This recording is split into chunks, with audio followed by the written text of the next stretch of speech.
2009 නොවැම්බර් 24 වන දින John Edward Jones ඛේදජනක ලෙස ඇමරිකාවේ උටහ ප්‍රාන්තයේ පිහිටි නටිපුටි ගුහාවේ පැය 28ක් සිරවී සිටීමෙන් පසු මිය ගියේය. ඔහුගේ සහෝදරයා වන ජොෂ් සමග ගවේෂණයක් අතරතුර ජෝන්ස් වැරදීමකින් පටු උමගකට ඇතුළු වූ අතර එය හුරුපුරුදු උපත් එළ බර්ත් කැනල් මාර්ගයේයි ඔහු සිතුවේය. ගුහාවේ දොරටුවේ සිට ආසන්න වශයෙන් අඩි 400ක් මීටර් 120ක් දුරින් අඟල් 10ක් විනකිරීම 18ක් සෙන්ටිමීටර් 25ක් විනකිරීම 46ක් අවකාශයක ඔහු උඩු යටි කුරු විය. මෙම ස්ථානයේ ඔහුගේ ශරීරයේ කොක්කක් වැනි හැඩයක් සෑදූ අතර බරපතල තුවාලයක් නොමැතිව ඔහුට චලනය වැවටනු හැකි විය.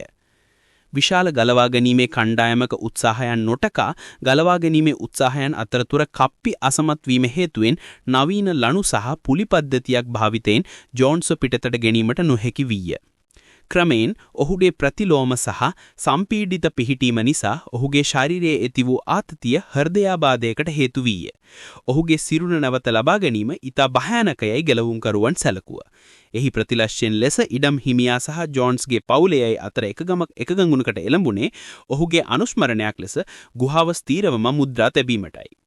ජෝන්ස්ගේ දේහයේ අසල සිවිලිම කඩා වැටීමට පුපුරන ද්‍රව්‍ය භාවිතා කරන ලද තවදුරටත් ප්‍රවේශ වීම වැළැක්වීමට සඳහා පිවිසුම් සිදුර කොන්ක්‍රීට් වලින් පුරවන ලදී.